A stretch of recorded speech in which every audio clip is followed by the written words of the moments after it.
Little did I know the day I walked into that wood shop would end up changing my life forever. Welcome to We Can't Print This, a podcast telling the story you don't know behind the story you do. My name is Fiona McCann. And I'm Eden Dawn. And every episode we interview a writer, or two writers, or three, we don't know, the sky's the limit really, of some kind about the stories behind their stories. And if you like our podcast, send it to a friend who you think might like it, or you can even support us with cold hard cash on Patreon for as little as $5 a month. Sure, it's nothing. At patreon.com/We Can't Print This. This week, we have an interview with John and Anni Furniss about their co-written memoir, The Blind Woodsman, just released this moment, pretty much. Before we get into the interview, we do want to give you a bit of a heads up and a warning that we are going to talk about some themes that can be tough for people, including mental health and suicide. Because John became blind as a result of a teenage suicide attempt, and now he is a professional woodworker, hence the title, Blind Woodsman. I see what they did there. Mm-hmm. He and Anni, who is a mixed media artist, are, I call them social media stars. Because they are. They share their lives. They advocate for more mental health awareness and disability awareness. Their story has been featured in People magazine, on the Kelly Clarkson show, and by me, pretty much the same as People and Kelly Clarkson, for Portland Monthly back in 2020 after I stumbled upon their TikTok in the darkest of nights. Because what else were we doing in 2020? What else were we doing? And now they have nearly 2 million followers who are also totally enamored with their obvious sweet love for each other and their very cute dog Pickle and their story. Which is kind of an incredible story. It was so lovely. I met them for the first time when they came into our studio, and they were two of the warmest, most open people I've ever met. Total gems. But I felt in some ways connected to them already through your story and through your experience, because I feel like that interview for you was a really profound one. Yeah, it was. So I interviewed John and Anni in the fall of 2020, and they were the first people I had interviewed since we went into lockdown, the first people I had pretty much seen in person. And I was really excited to go meet them, and they were so kind and warm, and we sat outside with Pickle. And you know, I had also not that long before lost a very, very dear friend of mine to suicide, and it was so raw still. So to hear them talk about it and how much John and Anni share their story so that other people don't feel that alone, I just kind of lost it and was totally in tears. And then they were in tears because they're wonderful people. And so is that the most professional interview I've ever done? Maybe not, but it was very, very memorable. And so I have always held them fondly since. I wonder, is that unprofessional, though, to be a human and show feelings?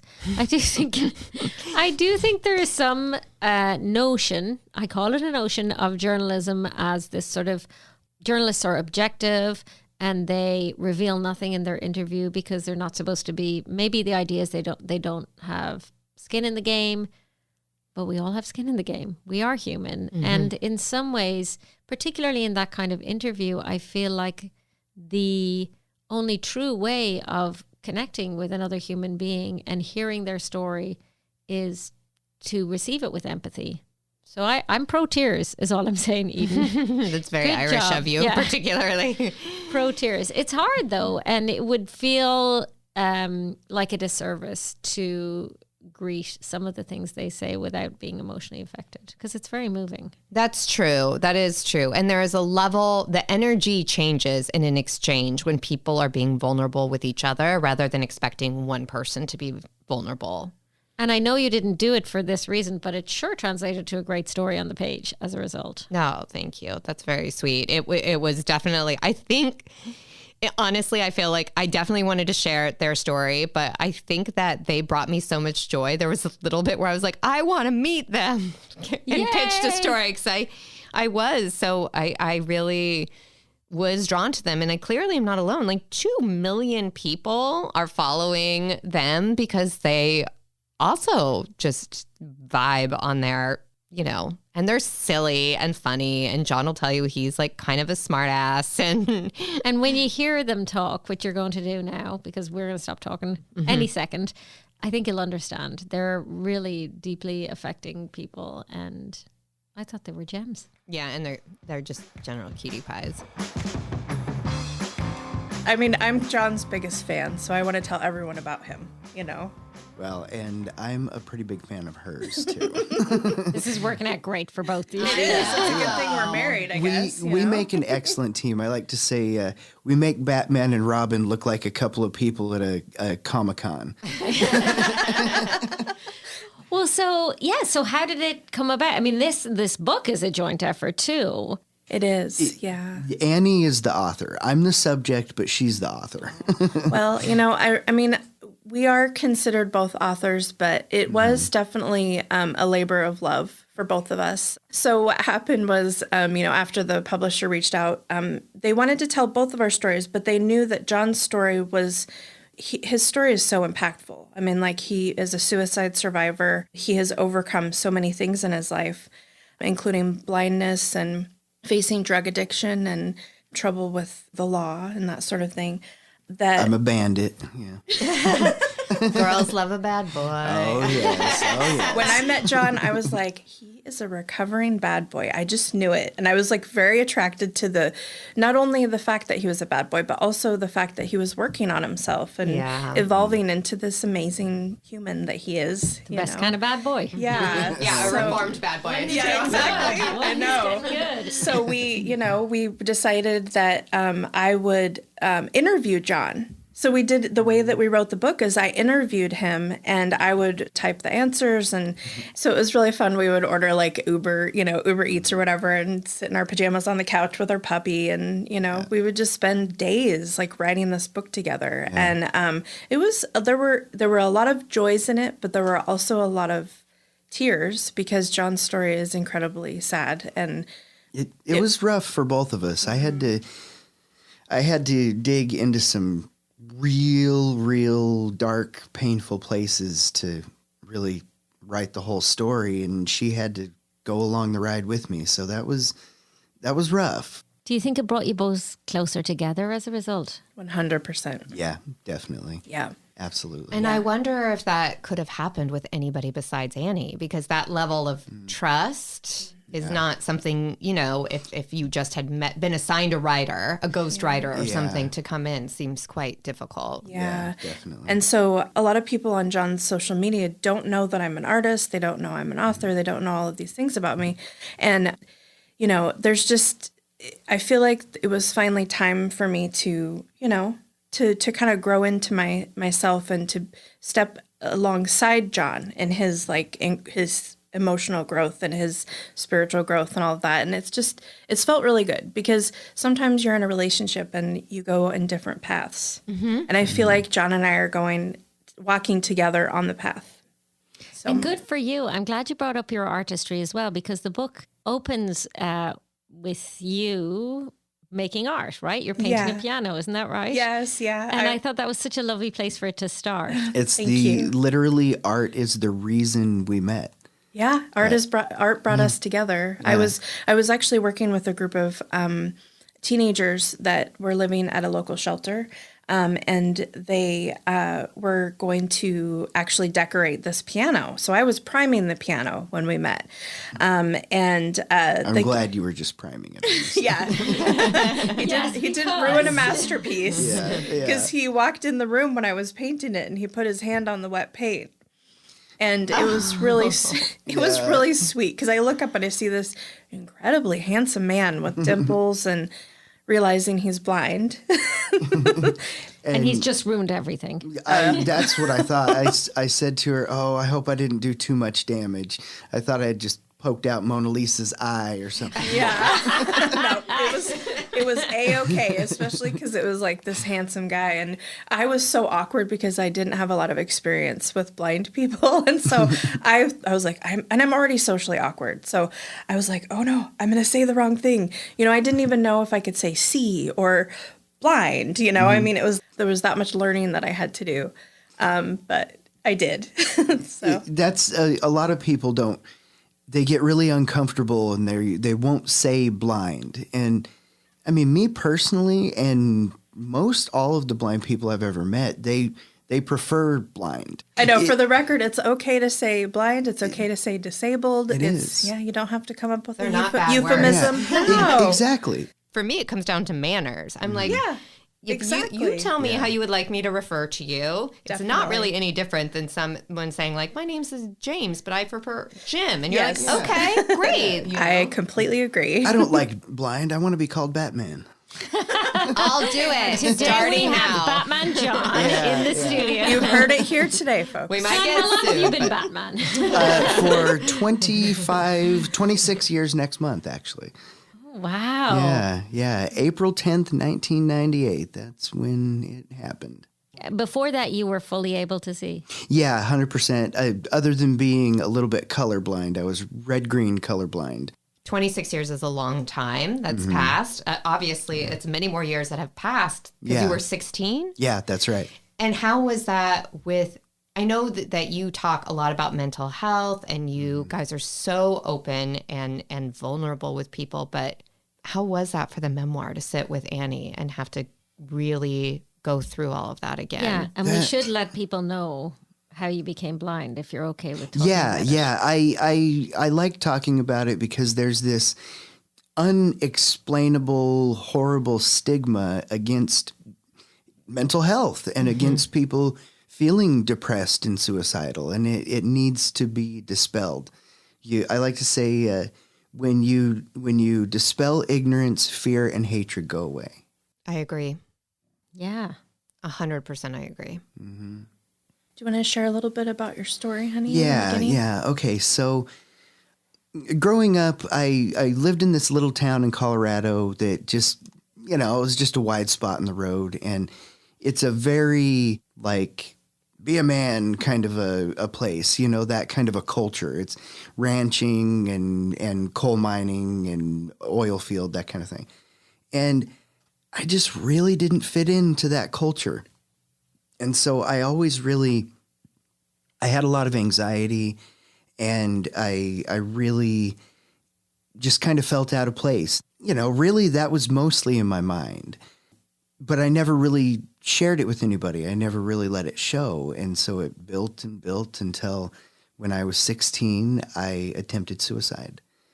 And luckily it only took my sight and my sense of smell and left my brain and the rest of my body completely intact.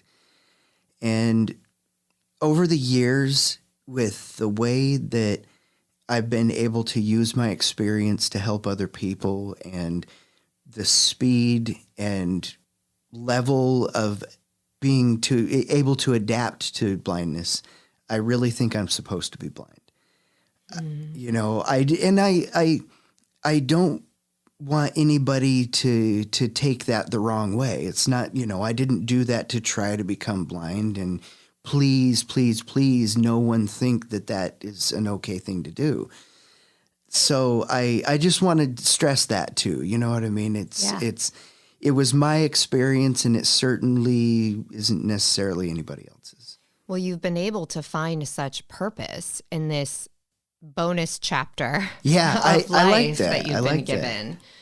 And I think that's why people are so drawn to you. I mean, there's a few things. One, as a society, we don't do a good job of understanding disabilities. And we don't always know people, and so I think that people are curious because they don't understand. I definitely had never seen a blind woodworker before, and Yeah, watching that's that and seeing how impressive. confident you are with all of those machines, where I was standing in your garage like terrified one was going to fly off the wall and just, I can barely be in there cut while your he's hair. working. Yeah. Cut my hair off. So I think there is a lack of understanding, and then I also think, as you said, as a society, even though mental health, depression, anxiety, particularly after the pandemic, are something every human being on earth goes through. And yet, particularly for men, we go, don't talk about it. Yeah. Don't talk about it. Keep it to yourself. Button it up. I like to say that emotions are not bad things. They're really what make us human. They're being angry or happy or worried or whatever. It's the way we go through life, and it's what we do with those emotions, what we choose to bring into the world through those emotions is what matters. So I just want to go back to the book, because I feel like the book in so many ways speaks to your life story, right? Which is, such an important part of what you've been putting out there. And you mentioned that the process was a lot of you interviewing and a lot of really deep emotional work at the same time. Yeah. Annie, were there any major surprises as you interviewed him where you were like, my God, what? Where did this come from? Yeah, definitely. It was the first time I actually ever heard John's story of the day that he attempted suicide. It's still a subject that is really hard for me to talk about. So that one, I got into more detail then than I've ever told Annie or any interview or anything like that. Yeah, I mean, I feel like that's something that you share with, you share with your therapist, and then you don't, most of us, I would say most of us, but it's not something that not everyone is going to write a book, Yeah. But, I think it's important, So I think it's important because, so many of us suffer in silence. That's true. Just a second. I just want to pull myself together. Yeah. I don't like to cry. I know, but what else? You know what? I know. You would not be surprised how much tears happen in here I because bet. a lot of writing comes from passion. It's not like you write books for money making. You write books That's because for you're sure. passionate Exactly. about Yeah. it. And Exactly. that means your heart is tied to it. And there's That's the often only way to tears get a attached good- to it. It's the only way to get a good book out as well, to have your heart in it, really. Yeah. It's so true. Yeah. And, I was really shocked because it's not something that I had ever heard before. I had never heard of somebody's very specific suicide attempt described. And it is in the book, and there is a content warning, but we do think it's important because there are people that are in that situation, and maybe it'll make them second guess, maybe take a beat, Yeah. Like a bad moment is not a bad life, It's like if you wait even 5 minutes, wait 5 minutes, maybe your dog will come up to you and nuzzle your leg, Yeah. Just wait a little while, basically. Now becomes then, and tomorrow will be today. And if you can really hold that close and believe it, that it'll carry you through lots of stuff. It's so true. Yeah. And that's the hardest thing, I think, to recognize in that moment. Yeah, Is very that much this so. isn't forever. Yeah. It's not. Yeah. And there's so much confusion around it. When you guys were so kind when you let me interview you last time, and I was very fresh off of losing a friend to suicide, God, I'm and have since lost another in the recent years. And the level of confusion around it is some of the hardest thing, of just being so confused and not understanding. And I do think, though, obviously it's not, you're not them and they're not you. Yeah. To try to understand what could be going on with someone, where they feel at that point. I do feel like that might be even useful for me now. Yeah, and I think there's so many layers to it because, you have the pain and the experience of the person that is going through this, very deeply personal experience like suicide. And then you have the people that it affects, the family, the friends, the coworkers, everyone else. And so I feel like it's a mistake for us to lump the experiences together, because if you do that, sometimes it invalidates the experience of the other. And so I think it's really important to realize that both can exist at the same time. And you can be angry at that person. You can be confused. You can be, why did you do this? But at the same time, that person also, they hit their wall. They couldn't take any more of whatever was going on. And hopefully, by talking about this stuff more, people will notice people in their lives struggling, reach out, you know? I think the most impactful comment or response we've ever gotten from someone was this girl that was I think she was about 12 years old, and her father had committed suicide. And she said that my story helped her understand and forgive him. Oh, that's huge. Yeah, that was really, really intense. That one, Heavy. Yeah, that really. The other one was, we went to a school in Camas, and John told his story, and afterwards we were outside the classroom, and a 10-year-old little boy. He had actually attempted recently. Wow. Yeah. And he went up to John and he said, "Thank you so much for talking about this." Yeah. That's huge. Yeah. That's why when I was going and talking at schools and stuff, we very much wanted to talk to the junior high, because that's The middle when schoolers too. Yeah, that's when mine really started. You know, the deep dark days was in middle school. And so, I want to try and reach out to them as much as possible. It's during this enormous change in your life, and the environment of middle school is very Darwinian. Well, that's true. Yeah, I've got it's one in true. there right now. Yeah. So, Yeah. If I can offer any kind of comfort at all, I want to. Yeah. Well, I think the awareness of what you have done with the life that you got afterwards Yeah. it's such an inspiration. And that's such a big part of this, the hope that's there. It is. And I have experienced a lot of the same feelings that John has. And I don't talk about them publicly because they're really hard for me to talk about. However, I feel like this is healing me as much as him, because I'm able to learn from John. And by writing this book and sharing his story of overcoming and, and all he's faced in his life, it's really helped me in my own mental health journey. And so I honestly feel like I was like meant to tell this story. And that makes me want to say something too, is that I have had so much help and support throughout my life. I really have. My family, my friends, and I'm very fortunate for that, because I know that is not the case more often than not. Or I don't know more often than not, but very often that's not the case. And so it's much more of a struggle. And I just want people to know that this is what happened in my story, but this is not necessarily, it's not everyone's story.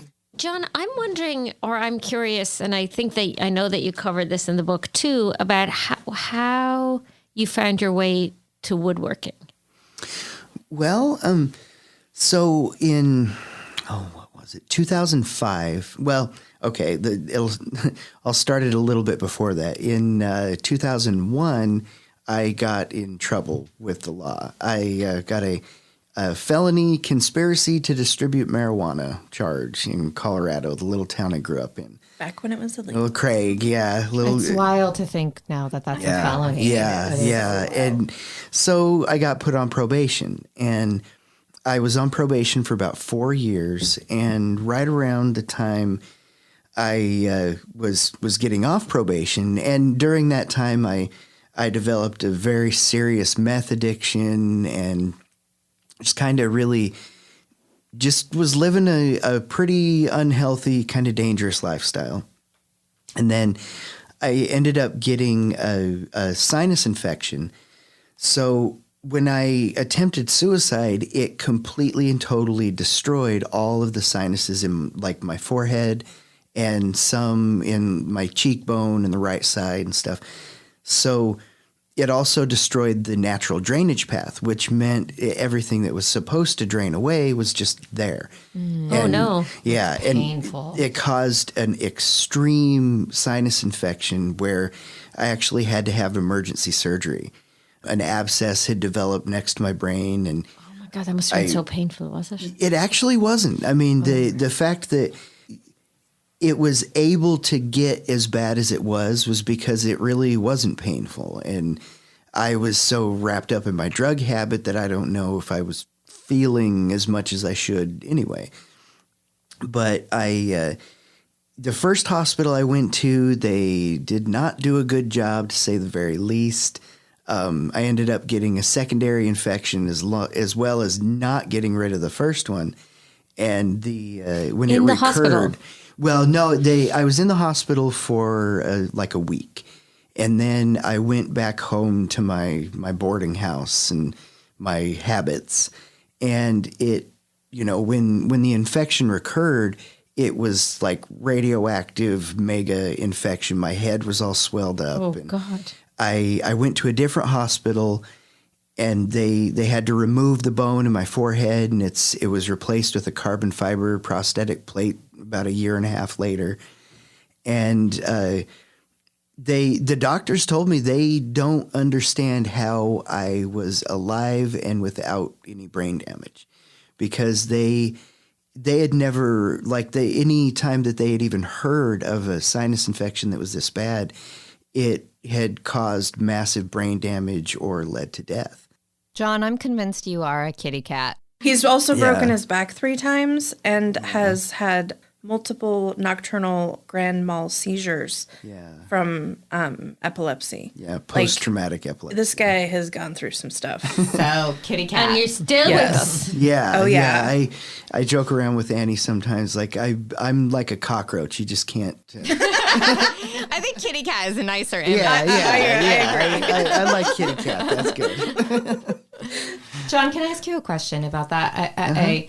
Do you feel like the addiction struggles were a result of untreated depression that you had been the whole time, or do you feel like some of it was a lack of a path forward that you saw for your new life? I think both, really. The path forward, I never really thought about that, but when I do, it really does seem like that, because in Craig, there was nothing for me. Literally, there was drugs and trouble, because, for one, I was a felon on probation with no job history, so no one would hire me to do anything. And so I didn't see any way that I would ever be off of Social Security or have a job or just anything. And it was definitely untreated depression and anxiety. And, like you said, I didn't see any path forward to anything better. And when I did get that infection, when it recurred the second time, I decided I either had to change my life or I was going to lose it. And so I reached out to my parents, who they had never abandoned me or anything. I was the one that separated myself from them. And they took me in, and over the last 2 years of my probation, they helped me get off of meth and, straighten my act up, get off probation. And then in 2005, I was wanting to get a job. And so I started working with vocational rehab. And for those who don't know what vocational rehab is, it's not drug rehab, it's employment assistance. And part of their program was an independent living training course.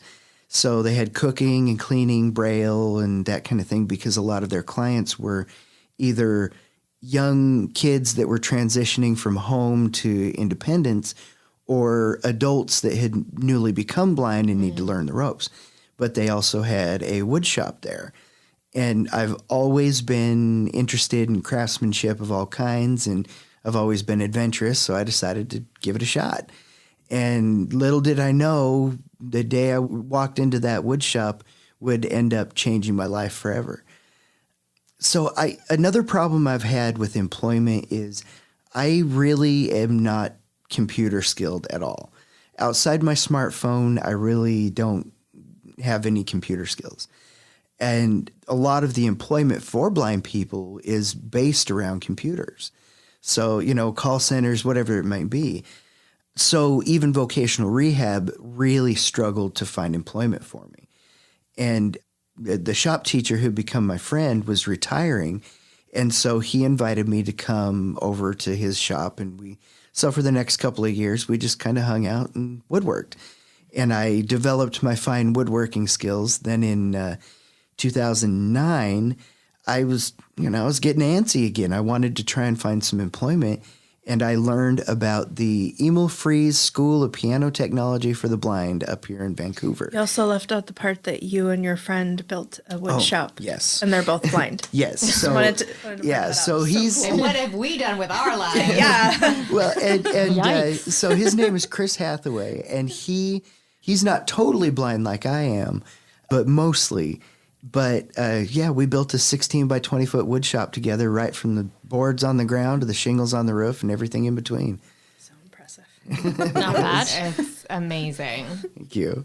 It was a lot of fun. I learned enough that I'd be able to do it again for sure. Yeah. And then I'd like one if you're offering. I'm just saying. I don't know she'll about take that. one. I'll take one too. Yeah. Sure. Did you, when you first started to work with wood, did you immediately feel that kind of like, oh, this is the thing I like? I really did. I found that I really, right from the start, just had a knack for it. I just grasped the concepts. And so I have a very visual imagination.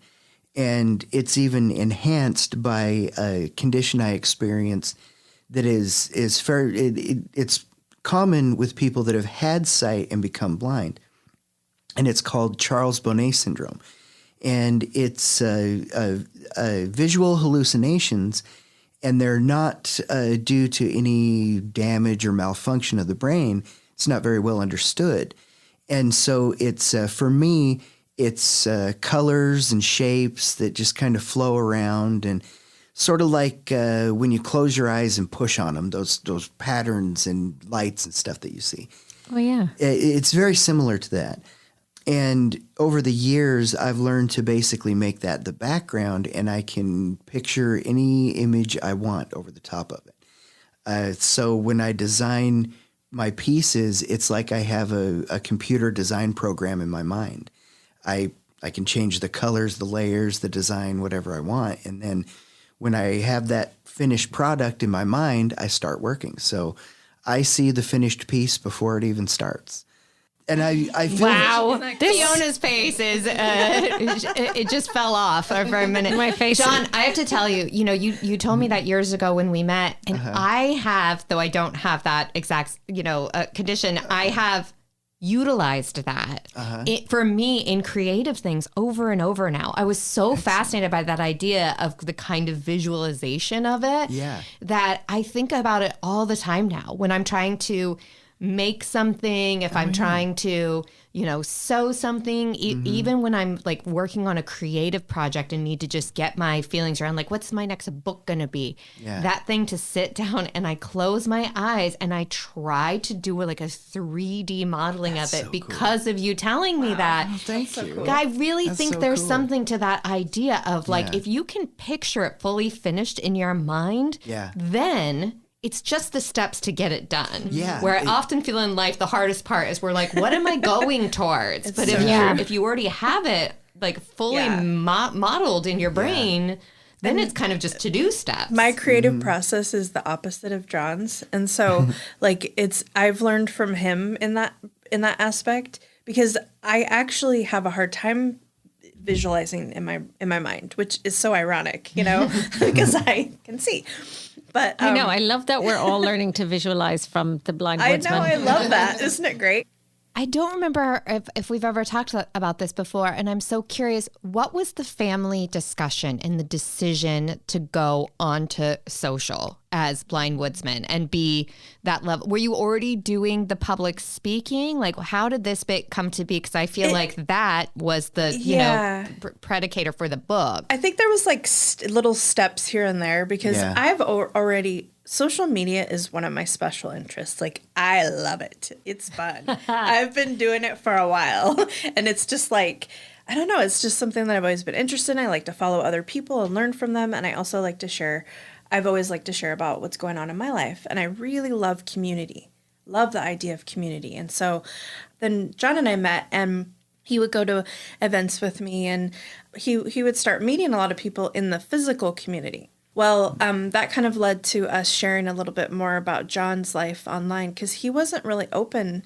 He wasn't very didn't open. have any social media, anything until Annie and I met.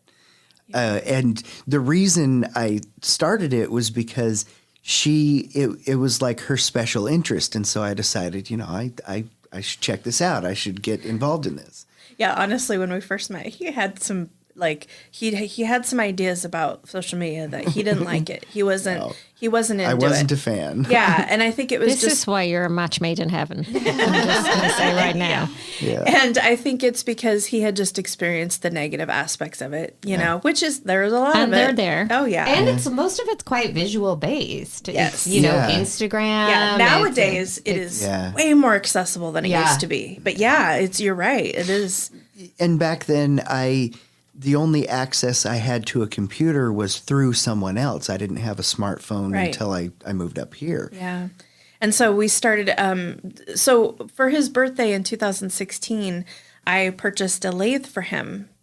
And it was right after he had quit his piano business, because it wasn't doing well, and he was just kind of losing a passion for it, because it's doing the same thing over and over and over again. Every and, piano is the same 11,000 parts. yeah. And so he was craving that, like, The creative bit. yeah, that like fire in your belly feeling. And so I was like, I kept looking at this table in our living room that is so beautiful. It's gorgeous. And he built it. And so I knew what he was capable of and what he was capable of making and stuff. And so I bought this lathe for him, and he made this jewelry dish. And I posted a picture of it on Facebook. And it was a gift for my mom. She had requested he make something like that. And so I posted it on my personal Facebook page, and we got 14 people. Yeah, within like a day. Yeah, like orders. Like, Actual orders. yeah, like Not we just weren't likes. we weren't putting it on there to sell. We were just like, look what he made. so And then pretty, people were like, can we order one from him? And John had already had an email address called The Blind Woodsman. Yeah. I wanted to ask where that name came from. So you had that as an email you chose. Yeah, I'm a smart ass at heart, honestly. That's why we like you. Yeah, so I just thought, oh yeah, I'm the Blind Woodsman. And I just always had referred to him as that since we met, because I knew that was his email. The Blind Woodsman. I don't know. I thought that was fun. Yeah. It does, and with your beard and everything, Yeah. like it just feels It's perfect. It feels right. Well, thank you again to John and Annie for joining us. We link to more information about them in our show notes, and you can also follow them on Instagram at The Blind Woodsman and on TikTok with the same handle. Don't forget, their book came out on March 19th, and you should pick it up at your local bookstore or library or bookshop if you're from the old country. That's it from We Can Print This for today. Sign up for our newsletter at wecanprintthis.com for culture picks and other fun delivered to your inbox every single month. Every single one. Thank you to our friend Dave Depper for our intro music. This podcast was recorded at the Writer's Block in downtown Portland. And a big thanks to our third office mate, Rachel Ritchie, who is never, ever, ever in the office. So basically, we don't actually have a third office mate. It's not that we made her up, though. We didn't make her up. She's real. And if you happen to be a writer with a great behind the story and you're only dying to tell us all about it, please write to us at wecanprintthis@gmail.com.